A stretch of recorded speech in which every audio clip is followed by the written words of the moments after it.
You are listening to Kaio Conversations, a podcast about anything and everything that matters to Chi Omegas.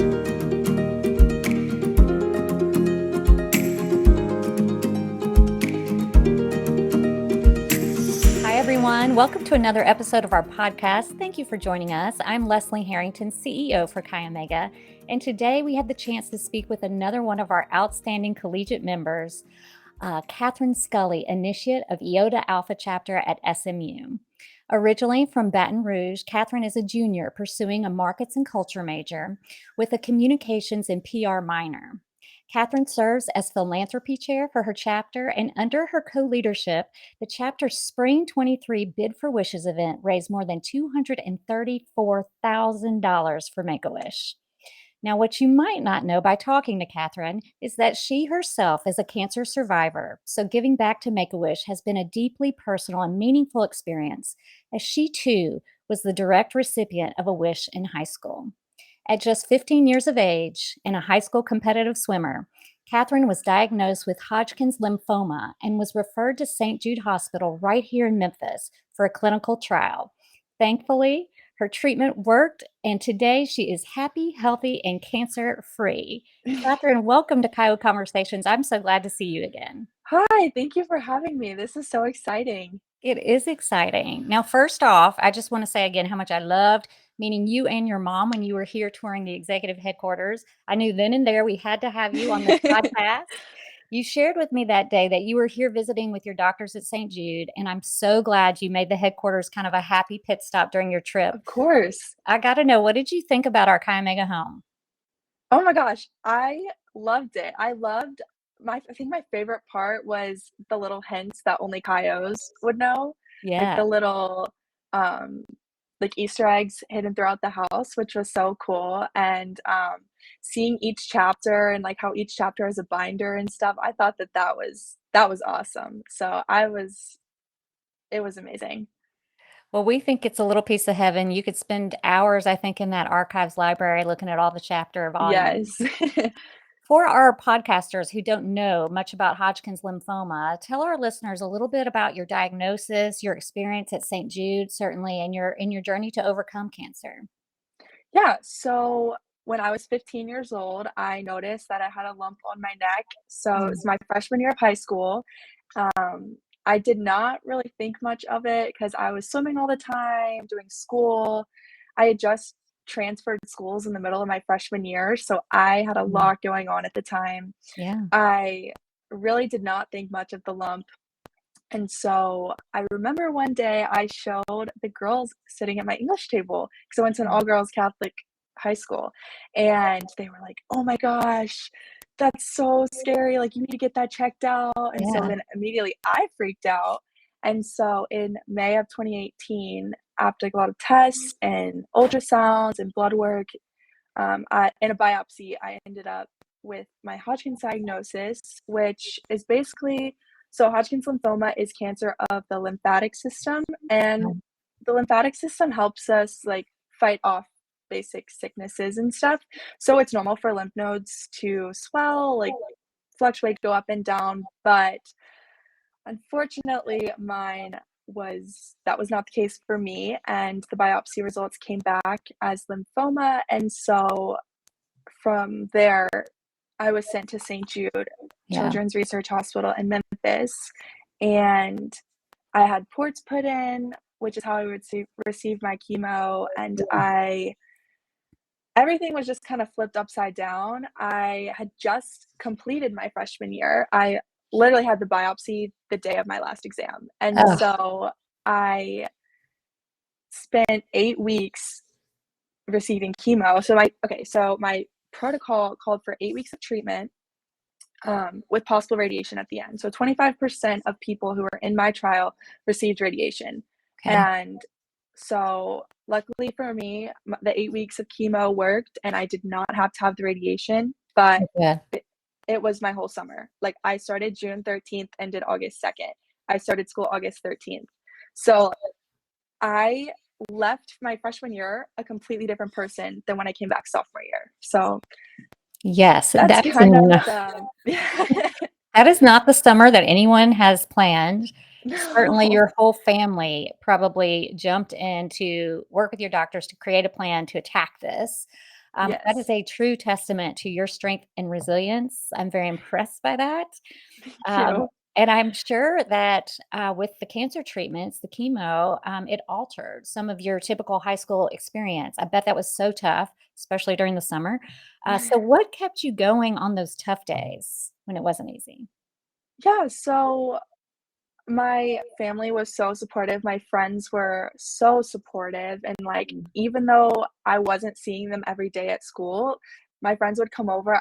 So many people brought gifts and food and were Yeah. just really, like, showing their support, which was really awesome. I spent a lot of time with my friends, they would come over a lot. I would take different friends to treatments, and Mhm. so that helped a lot. That definitely kept me going, and I started school with my hair, and it thinned out a lot, Yeah. and right before I went back to St. Jude, I shaved it.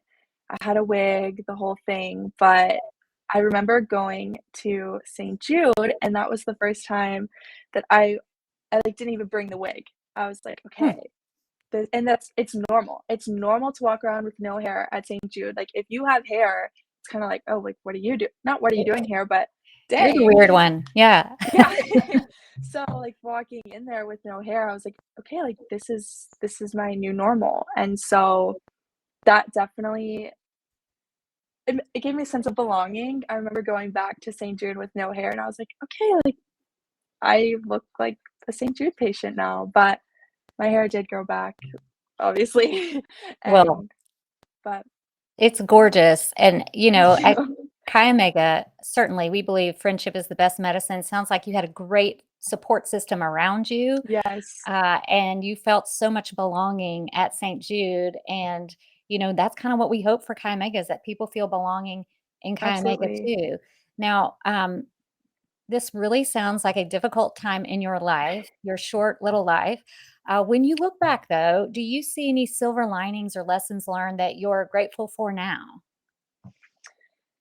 Yes, in the weirdest way, I would not be where I am today without everything that I've been through. Yeah, I even everything from, like, coming to SMU, I, like, wrote my college essay about having cancer and losing my hair and, like, the whole thing with it. So it really has given me opportunities that I would not have normally had, mhm. and that is something that I am very, very thankful for because a lot of people don't have those same opportunities, and even, like, having something as simple as 8 weeks of treatment, that is not the normal for most people.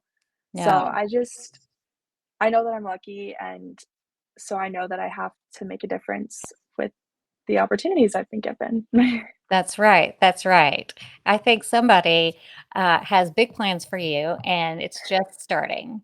I know a personal aspect of your recovery was the goal of really getting to, swim competitively again. So, how did you go about working to reach that goal and, facing so many health challenges at the same time? Swim was a very big part of my life, and I started taking it seriously around freshman year, like, pretty much around the time of my diagnosis, Yeah, and, so that was hard because all my friends, they were, like, getting better, and I wasn't, or because I had to stop, and so actually, during the summer of treat when I was taking treatment, I would go to swim practice sometimes. I would swim for, like, 30 minutes or something, and mm, honestly, looking back on it, like, that's, like, the goal for at St. Jude, that's kind of, like, their goal. They want you to live a normal life while yeah, taking treatment, and so I had the opportunity to do that, but, when I actually, like, came back to swim that August, it took me a while to get back into it. I think it took me until, like, January to get back to at least where I was pre-diagnosis, and so that was a lot.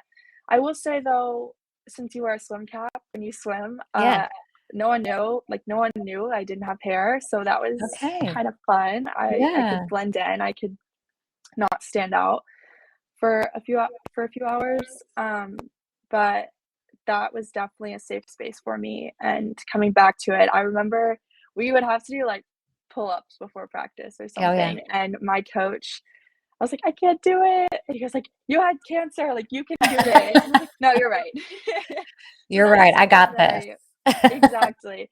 That is something that I did always think back on because I was like, oh my gosh, like this problem is so tiny, not problem, but just like these challenges are something so tiny compared to like what I've been through.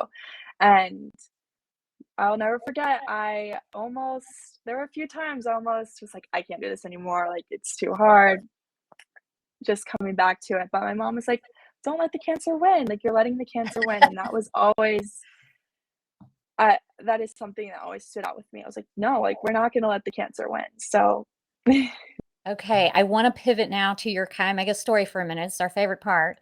yes. What made you, when you got to SMU, what made you want to go through recruitment? And then ultimately, what made you choose Chi Omega and make that your home? Yeah. So, I'm from Baton Rouge, Louisiana. So, LSU is Yeah. in Baton Rouge. So, my mom was in Greek life, my grandma was in Greek life. Like, been it's always kind of surrounded me, Uh-huh. especially growing up in an SEC town. And so I was like, well, I want to rush. And Sure. so I came to SMU and it's spring rush. So we rush in January, which was actually on my cons list for SMU. I was like, I don't like that. Like, I want fall rush. But it ended up being the best situation because you get to know the girls or like see the houses like for a semester and stuff. So I loved the way the Kayos carried themselves. They're very involved, hardworking, and I I loved the Kayos. So I was like, I would love to go Kayo, and then ended up working out in January, and it was so fun. And then Make a Wish being their philanthropy was the best part. I was like, this is awesome because you can actually see the difference firsthand. Yeah. Well, I know that had to speak to you. We mentioned Yes. already that you were once on the receiving end of your own wish. So tell us about that, a little bit about your wish and what it feels like now to kind of see others get their wish. So my wish, I got to go to Hawaii. Well, okay, so I chose Hawaii. So I Yeah. remember I was getting chemo and the child life specialist came up to me, or so the child life specialist, they kind of like make you comfortable. They're like, oh, do you need any food, any like games, whatever. So she's like, okay, you guys go on a make a wish. And I was like, what? That's crazy. Like, I get to. So basically, any child with a life threatening disease gets to make a wish. And so I was like, I'm going to Hawaii. And Yeah. so no one in my family had been to Hawaii. So it was perfect. So we go to Maui and everything was planned. Make a Wish had money for like food and tips and um, souvenirs for my mom, my dad, my brother. There was everything. We had snorkeling planned. We went zip lining. We went. I don't even know where else we like did everything. I swam with turtles. That was like one of the things I really wanted to Oh, do. I got to swim with turtles, so that was fun. And then now when we have kids come to our events, I'm hmm. like, okay, I understand what that's like, and especially when it's younger kids, because I was 16, so I was like, I knew what happened, like I knew what was going on, but it's like Yeah. kids that this is their reality of like constantly going to the hospital and stuff. How Getting scary. to make a Yeah. wi Exactly, like, getting to make a wish is like, "Oh, that's so fun and special." So, it's really, really sweet. We actually did a wish granting party back in March, Uh-huh. my co-chair and I. So, we, like, sent this little kid named Jimmy to Disney World, and he was so precious. Like, our chapter came and, like, sent him off. It was really cute. Now I have to know, do you tell these children, did you tell Jimmy that you two were a wish kid? I did not Yeah. because only because he is so young and it was like, "Oh, like, I'm a wish kid too." He'd be like, "What?" Yeah. If but, we had a so at our annual Bid for Wishes event, which is a live and silent auction, Uh-huh. we usually have a wish kid we usually have 2 wish kids come, but I was one of them this year. Good. But we had, a girl named Fifi come. She's so fun, she's so cute, so outgoing. So she came and spoke, and I did tell her or she saw my story, and we were both crying, and she gave me Oh, the biggest hug, and oh no, yeah, it's really special to be on the philanthropy side of Kaio. absolutely. Such full circle moments for you, I know. Very. Well, we stalked your website, and I really love the phrase at the top. It says, "Love life, give back, make a difference." And I want to know, how do you make it a priority to love life every day now that you have really matured quite quickly and have a whole ton of perspective that most young women your age don't have? I really just I know that a lot of not problems, but just like things that seem so big and important to us are not that important in the long run. Like, I had a test today. Okay, once that's over, it's over. Yeah. And um I just know that not everyone has the opportunity to live a normal life, and I've seen that. I've been on the other side of like being an out someone that doesn't fit in the moment, and Mhm. I just know that life is very special, and it's something that should not be taken for granted, especially like we do not have a lot of time. Like, No. I remember when I was diagnosed, I asked my parents, I was like, am I gonna die? Like, because I was like, Oh, is this it? Like, this is all I this is it in 16 years. So I was kind of like, okay, and now I have to use this chance to use my voice and bring awareness to what's happening. And there's a lot going on and a lot that you don't see. And I really do try to just live my life to the best every day, because what am I gonna look back a year from now and say, "Oh, dang, like, I wish I did this," or whatever the case may be. that's right. Tomorrow's not guaranteed, and I think No, kinda to sum up what you're saying is, don't sweat the small stuff, right? exactly. Because most everything is small stuff, when something like that happens, and so, you know, live your life as if, tomorrow might be your last day. I wish we could all do Exactly. that. It's easier said than Exactly. done. Easier said than done. Yes, it's very easy to get wrapped up in what we have going on, but, I Absolutely. mean, yeah, don't sweat the small stuff for sure. Well said. Sister Catherine, you are beautiful and happy and healthy. You have a bright future ahead of you. What advice do you have for our podcasters who may need a boost in confidence as they face whatever challenge is in front of them today? Um, just remember the bigger picture. We really do have one chance, and we're not given things by mistake. Even if it feels like you're going through it right now, you're gonna look back and say like, "Okay, I understand," or "I don't understand, but I know why this happened in my life." And it's really all about how you view it, and I mean, you have to I could sit here and talk negatively about the whole situation, say, "Oh my gosh, it was horrible, this, and this." But, like, what good would that do? Because good things did come out of it. Like, sure, there were bad parts, but good things did come out of it. So just remembering the bigger picture, and I mean, opportunities that come and experiences, they're unique. Like, that's what makes everyone unique. And so just live life and remember the bigger picture. You know what that reminds me of? In Chi Omega, we are all sisters on purpose. And I believe that too. Yes, Nothing happens by accident. All this is on purpose.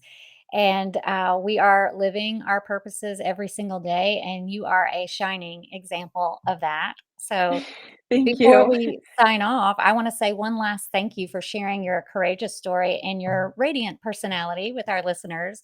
Thank you, Catherine, for being with us. Thank you for having me. I was excited when y'all reached out. I loved touring headquarters and meeting you. Like, that was obviously running into you was that happened for a reason. So thank you It for having did. me. It did. All of this is on purpose. And thank you to everyone for joining us on purpose today. If you have missed any of our past episodes, be sure to catch them on chiomega.com. We've had the pleasure of sitting down with several amazing sisters, just like Catherine, and some exceptional friends of Chi Omega. And as we look ahead to our next season, we are searching for guests. So if you know someone with a great story to share, please send recommendations to chiomega at chiomega.com. And be sure to tune in again to the next Chio Conversation.